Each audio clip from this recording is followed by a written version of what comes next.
மீண்டும் இயேசு கிறிஸ்துவின் நாமத்தினாலே உங்களுக்கு வாழ்த்துக்கள். சத்திய நேர நிகழ்ச்சிக்கு வந்திருக்கிற உங்களை ஆண்டவராகிய இயேசு கிறிஸ்துவின் நாமத்தினாலே வாழ்த்துகிறோம். கடந்த பல நாட்களாக நாம் அநேக வேத புஸ்தகங்களை படித்தோம். 1 பேதுரு நாம் படித்தோம், அதற்கு பின்பு எபிரேயர் படித்தோம், அதற்கு பின்பு ரோமர் புஸ்தகத்தை நாம் படித்தோம், அதற்கு பின்பு வேதத்தை நாம் ஏன் படிக்க வேண்டும் என்கிற ஒரு நீண்ட வேத பாட பகுப்பை நாம் பார்த்தோம். அதற்கு பின்பு தேவ மனிதர்கள் அறிய வேண்டிய சத்தியங்கள் என்பதை குறித்து நாம் பார்த்தோம். இதெல்லாம் யூடியூப்பிலே இருக்கிறது. நீங்கள் Mudalur C Sudhakar JDK TV என்று அடித்தாலே எல்லாம் வந்துடும். நீங்கள் திரும்ப திரும்ப பார்க்கும்போது உங்களுக்கு அதில் அந்த புஸ்தகங்களை குறித்து ஒரு தெளிவான விளக்கங்கள் கிடைக்கும்.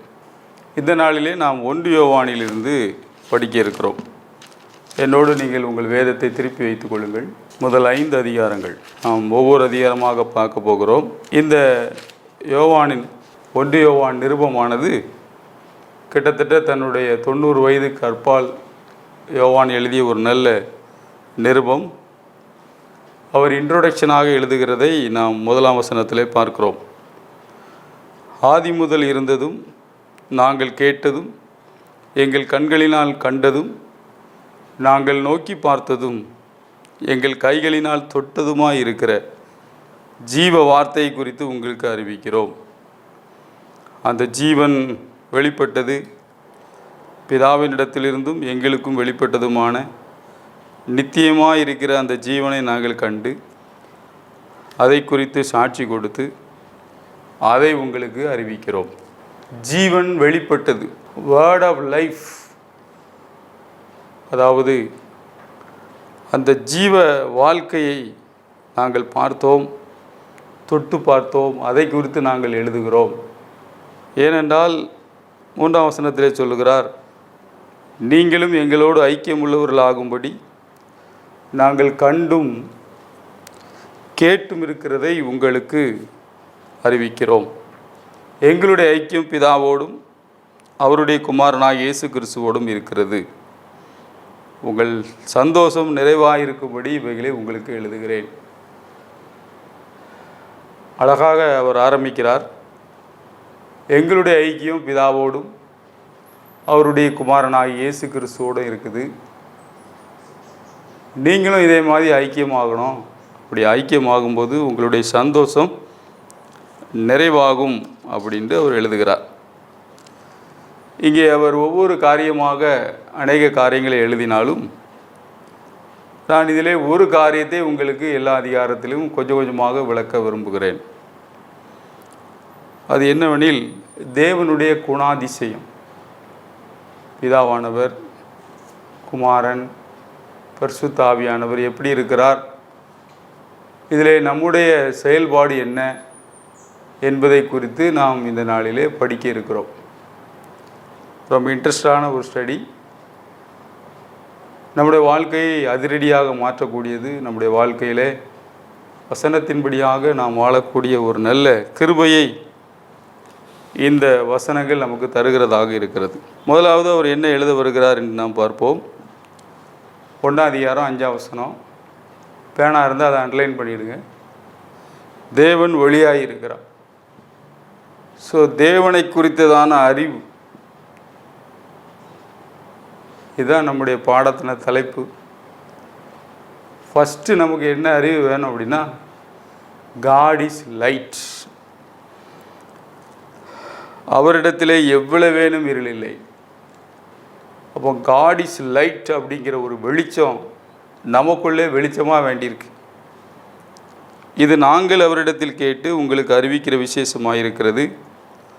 நாம் அவரோடு ஐக்கியப்பட்டவர்கள் என்று சொல்லியும் இருளிலே நடக்கிறவர்களாக இருந்தால் சத்தியத்தின்படி நடவாமல் பொய் சொல்கிறவர்களாக இருப்போம்.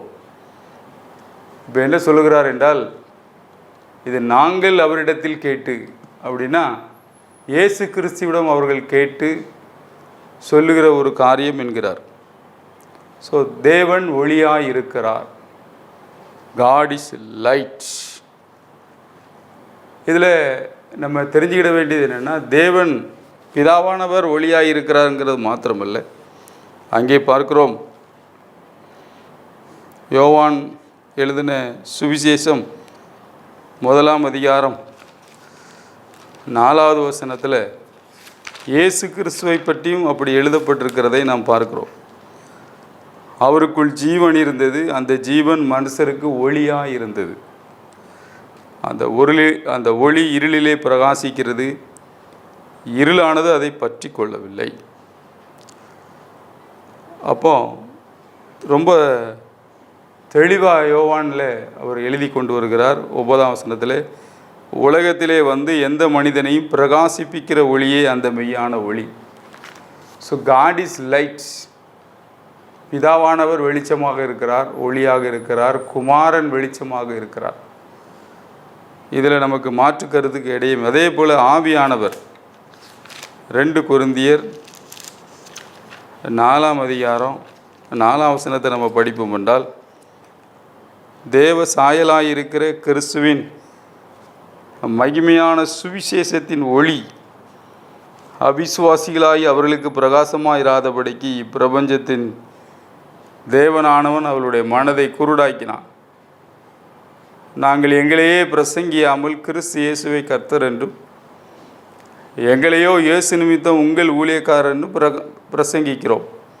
இருளிலிருந்து வெளிச்சத்தை பிரகாசிக்க சொன்ன தேவன் இயேசு கிறிஸ்துவின் முகத்தில் உள்ள தமது மகிமையின் அறிவாகிய ஒளியை தோன்ற பண்ணும் பொருட்டாக எங்கள் இருதயங்களில் பிரகாசித்தார். ரொம்ப தெளிவாக இதில் இயேசு கிறிஸ்து எப்படி வெளிச்சமானார், நம்மளை எப்படி பிரகாசிக்கிறார் என்று எழுதப்பட்டிருக்கிறது. அது மாத்திரமல்ல, பரிசுத்த ஆவியானவரை பற்றி 2 கொரிந்தியர் 3ஆம் அதிகாரம் 18ஆம் வசனத்தில் பார்க்குறோம். நாம் எல்லாரும் திறந்த முகமாய் கர்த்தருடைய மகிமையை கண்ணாடியிலே காண்கிறது போல கண்டு ஆவியாயிருக்கிற கர்த்தரால் அந்த சாயலாகத்தானே மகிமையின் மேல் மகிமை அடைந்து மறுரூபப்படுகிறோம். அப்போ மிக இன்ட்ரெஸ்டான ஒரு காரியம் என்னென்னா, பிதாவானவர், குமாரனானவர், ஆவியானவர் எல்லாருமே வெளிச்சத்தை பிரகாசிப்பிக்கிற மெய்யான ஒளியாக இருக்கிறதை நாம் பார்க்கிறோம். இப்போ நம்மளை குறித்து என்ன? தேவன் வெளிச்சமாக இருக்கிறார். எனவே நம்மை குறித்து என்ன என்று நீங்கள் 1 யோவான் 2ஆம் அதிகாரம் 9, 10, 11 இந்த 3 வசனங்களை நாம் பார்க்கும்போது, 1 யோவான் 2, 9, 10, 11 ஒளியிலே இருக்கிறேன் என்று சொல்லியும் தன் சகோதரனை பகைக்கிறவன் இதுவரைக்கும் இருளிலே இருக்கிறான். தன் சகோதரனிடத்தில் அன்பு கூறுகிறவன் ஒளியிலே நிலை கொண்டிருக்கிறான். அவனிடத்தில் இடறல் ஒன்றும் இல்லை. தன் சகோதரனை பகைக்கிறவன் இருளிலே இருந்து இருளிலே நடக்கிறான். இருளானது அவனது கண்களை குருடாக்கினபடியினால் தான் போகும் இடம் இன்னதென்று அறியாதிருக்கிறார். தேவன் ஒளியாய் இருக்கிறார். இயேசு கிறிஸ்து யாரையும் மெய்யாய் பிரகாசிப்பிக்கிறார். ஆவியானவர் நம்மளை மறுரூபப்படுத்துகிறார். இப்படி வெளிச்சமாய் இருக்கிற தேவனை ஆராதிக்கிற நாம், ஆண்டவர் எதிர்பார்க்கிறது என்ன என்பதை இங்கே யோவான் அழகாக எழுதுகிறார். சகோதரனை பகைத்தால் அவன் இருட்டிலே இருக்கிறான். இன்னும் நீங்கள் 1 யோவான் 1:7 பார்க்கும்போது, அவர் ஒளியிலே இருக்கிறது போல நாமும் ஒளியிலே நடந்தால் ஒருவரோடு ஒருவர் ஐக்கியப்பட்டிருப்போம். ஸோ நம்மகிட்ட என்னதான் இருட்டு இருந்தாலும் அவரை நம்ம ஃபாலோ பண்ண அதை வெளிச்சம் நமக்குள்ளே பிரகாசிக்க, அதுக்கு அடுத்த வரியில் போட்டிருக்கு, அவருடைய குமாரனாகிய இயேசு கிறிஸ்துவின் இரத்தம் சகல பாவங்களை நீக்கி நம்மை சுத்திகரிக்கும். அப்போ நம்மிடத்தில் ஒரு விருப்பம் வேண்டியிருக்கு, நான் வெளிச்சமாக வாழணும் அப்படின்ட்டு. சகோதரனை பகைக்கிற எவனும் இருளிலே இருக்கிறான். அப்போ நாம் இருளில் இருக்கிறோம் அப்படிங்கிறத முதல்ல கண்டுபிடிக்கணும். சில நேரம் நம்மளால் கண்டுபிடிக்க முடியாது. நாம் நல்லா தான் இருக்கோம் அப்படின்னு நம்ம நினச்சிட்டு இருப்போம். ஆனால் நீங்கள் இதுக்கு ஒரு டூல் யூஸ் பண்ணலாம். அது என்ன அப்படின்னா வேதாகமம். நீதிமொழிகள் 6ஆம் அதிகாரம் 23வது வசனத்தை நீங்கள் பார்ப்பீர்கள் என்றால், நீதிமொழிகள் 6:23, கட்டளையே விளக்கு, வேதமே வெளிச்சம். கட்டளையே விளக்கு, வேதமே வெளிச்சம். சங்கீதம் 119, 105 நம்ம எல்லாருக்கும் தெரிஞ்ச வசனங்கள். எப்படி தேவன் வெளிச்சமாக இருக்கிறாரோ அதே போல் நாம் வாசிக்கிற வேதமும் வெளிச்சமாக இருக்கிறது. சங்கீதம் 119, 105, உம்முடைய வசனம் என் கால்களுக்கு தீபமும் என் பாதைக்கு வெளிச்சமாக இருக்கிறது. 119, 130, உம்முடைய வசனத்தின் பிரசித்தம் வெளிச்சம் தந்து பேதைகளை உணர்வுள்ளவளாக்கும். அப்போ பைபிளை நம்ம வாசிக்கும் போது அது நம்மளை உணர்வுள்ளவதாக மாற்றுகிறது, அது வெளிச்சம் தருகிறது. நாம் இருட்டிலே இருக்கிறோம் என்பதை கண்டுபிடிக்கிறதுக்கத்தக்கதாக வேதம் நமக்கு உதவி செய்கிறது. அதனால் நாம் இருட்டில் தொடர்ந்து வாழ முடியாது. இதை கேட்டுக்கொண்டிருக்கிற நீங்கள் யாராக இருந்தாலும் இன்றைக்கி ஒரு நல்ல செய்தி.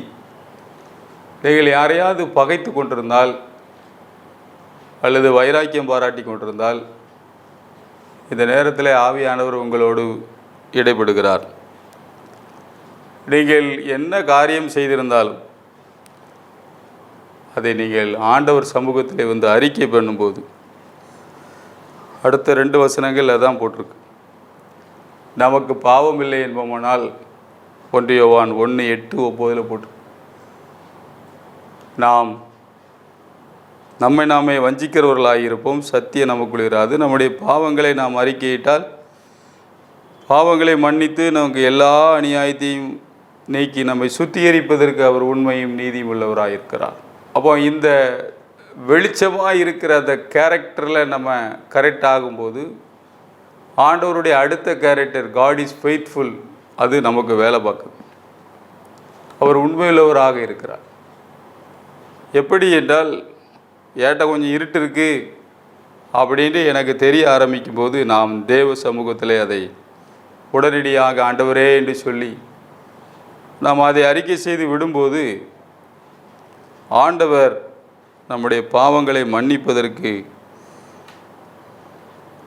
உண்மை உள்ளவராக இருக்கிறார். எனவே இருட்டை குறித்து பயப்பட வேண்டிய அவசியம் இல்லை.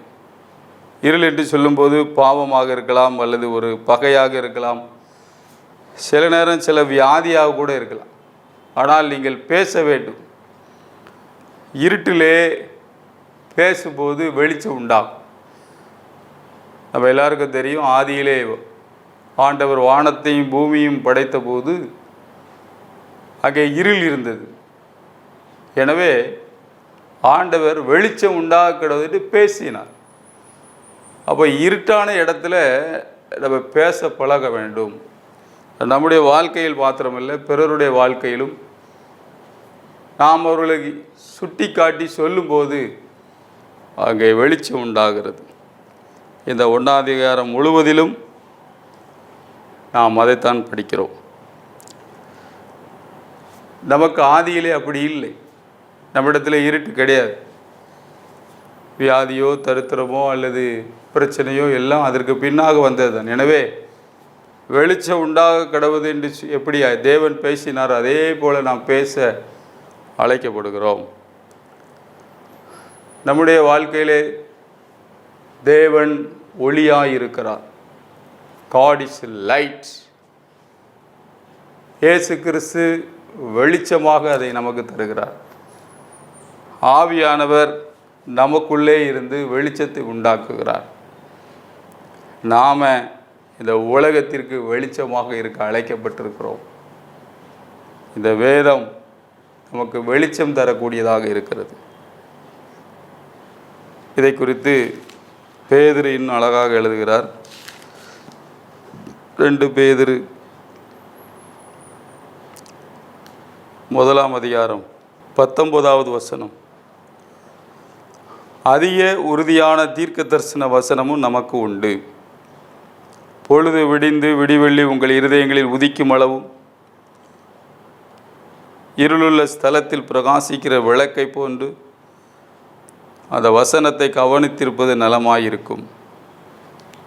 வேதத்தில் உள்ள எந்த தீர்க்க தரிசனமும் சுய தோற்றமான பொருளை உடையதாயிராது என்று நீங்கள் முந்தி அறிய வேண்டியது, தீர்க்க தரிசனமானது ஒரு காலத்திலும் மனிதனுடைய சித்தத்தினாலே உண்டாகவில்லை.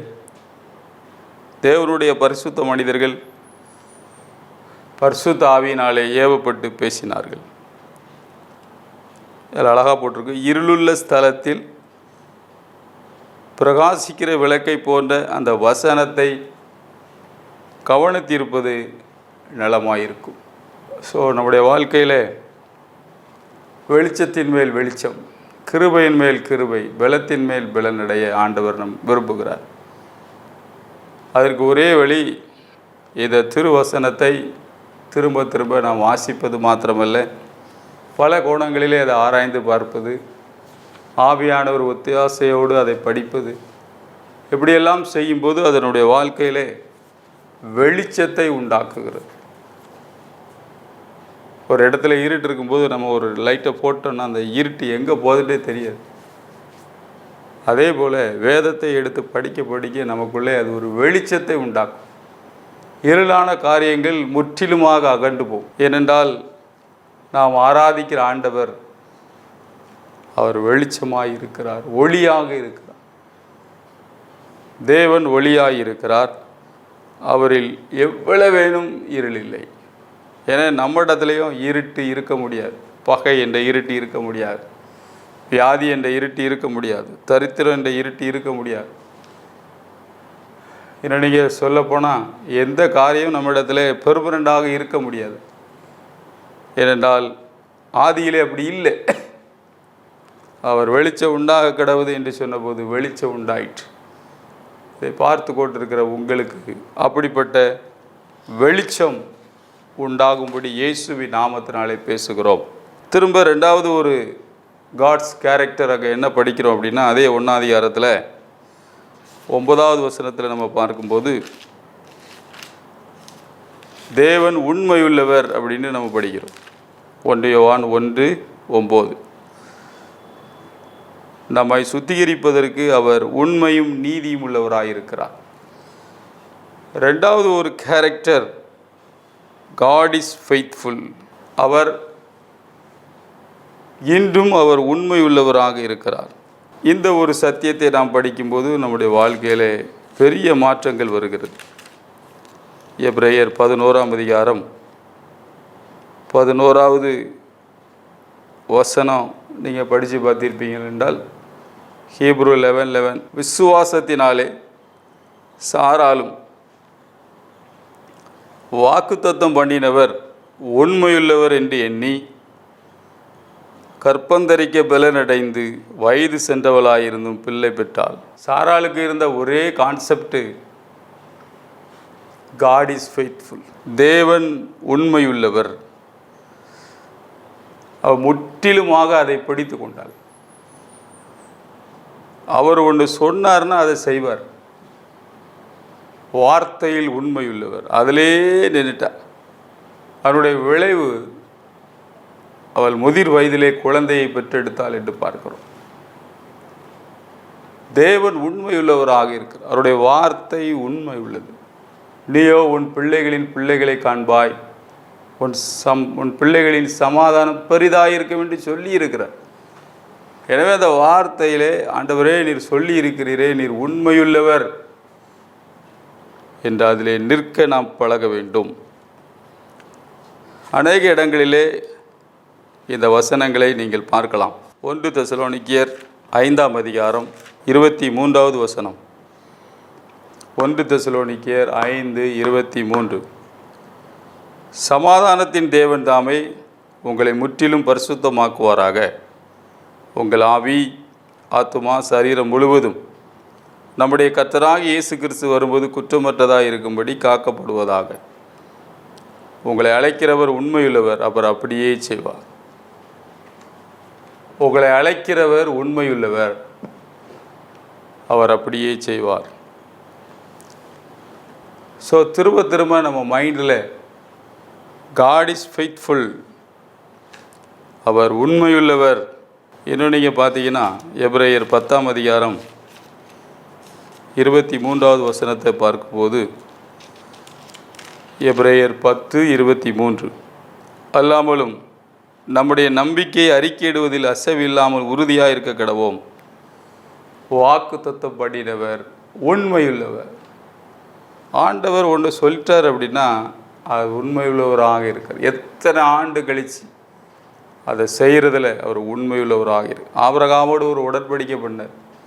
400 வருஷம் கழித்து சரியாக அந்த இஸ்ரவேல் ஜனங்கள் விடுவிக்கப்பட்டனர். கிறிஸ்து உன்னுடைய சந்ததியிலே வருவார் என்று சொன்ன வார்த்தை அப்படியே நிறைவேறிற்று. வாக்கு தத்தம் பண்ணினதில் உண்மையுள்ளவர். ஏன் ஆண்டவர் வாக்கு தத்தம் கொடுக்குறாரு? ஏன் வாக்கு தத்தம் நமக்கு தேவை அப்படின்னா அதில் விருப்பத்தை உண்டாக்குறார். அவர் உண்மையுள்ளவர் என்பதை நாம் கண்டுபிடிக்கிறதுக்கு மாத்திரமல்ல, நம்முடைய வாழ்க்கையிலே ஒரு விருப்பத்தை உண்டாக்குறதுக்கு தான் வாக்கு தத்தத்தை கொடுக்குறார்.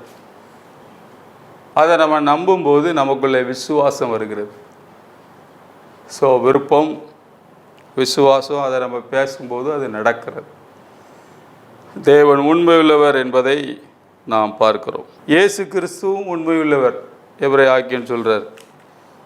எபிரேயர் 3ஆம் அதிகாரம் முதல் 2 வசனங்கள், இப்படி இருக்க பரம அழைப்புக்கு பங்குள்ளவர்களாகிய பரிசுத்த சகோதரரே, நாம் அறிக்கை பண்ணுகிற அப்போஸ்தலரும் பிரதான ஆசாரியருமாயிருக்கிற கிறிஸ்து இயேசுவை கவனித்து பாருங்கள். மோசே தேவனுடைய வீட்டில் எங்கு உண்மையுள்ளவனாக இருந்தது போல இவரும் தம்மை ஏற்படுத்தினவருக்கு உண்மையுள்ளவராக இருக்கிறார். ஸோ காட் இஸ் ஃபெய்த்ஃபுல் அப்படிங்கும் போது அதில் நம்ம ட்ரினிட்டி காடை பார்க்குறோம். பிதாவாகிய தேவன் உண்மையுள்ளவராக இருக்கிறார், குமாரனாகிய தேவன் உண்மையுள்ளவராக இருக்கிறார், அவர் நம்முடைய பாவங்களை மன்னிப்பதிலே உண்மையுள்ளவராக இருக்கிறார். பரிசுத்த ஆவியானவர் இயேசு கிறிஸ்துவை நமக்கு சுட்டி காட்டி நம்முடைய பாவங்களை எல்லாம் மன்னிப்பதிலே அவர் உண்மையுள்ளவர் என்பதை நிரூபிக்கிறார். அது மாத்திரமல்ல, திரும்ப திரும்ப நீங்கள் பார்த்தீங்கன்னா இந்த வேதம் உண்மையுள்ள வார்த்தை. வெளிப்படுத்தல் 21ஆம் அதிகாரம் 5வது வசனம், சிங்காசனத்தின் மேல் வீட்டிருந்தவர் இதோ நான் சகலத்தையும் புதிதாக்கிறேன் என்றார். பின்னும் அவர், இந்த வசனங்கள் சத்தியமும் உண்மையுமானவைகள், இவைகளை எழுது என்றார். ஸோ வேதம் உண்மையுள்ளது, மறந்துடக்கூடாது. 22:6 வெளிப்படுத்தல் 22:6லையும் இந்த வசனங்கள் உண்மையும் சத்தியமுமானவைகள்.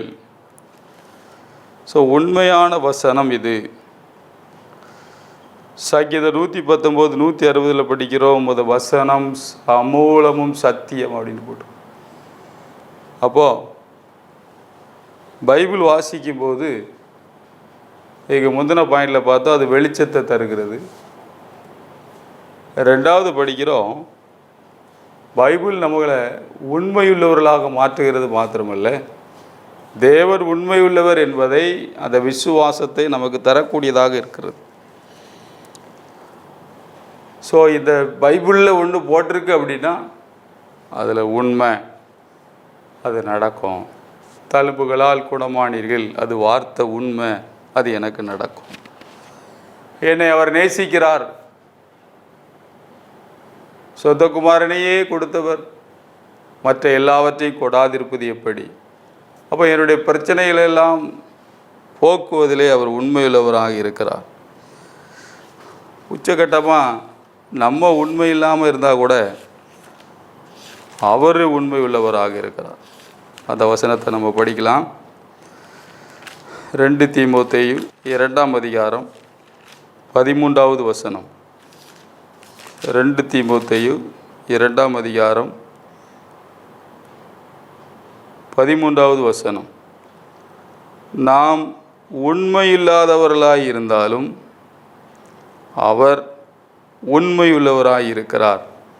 அவர் தம்மை தாம் மறுதலிக்க மாட்டார். If we are faithless, he remain faithful.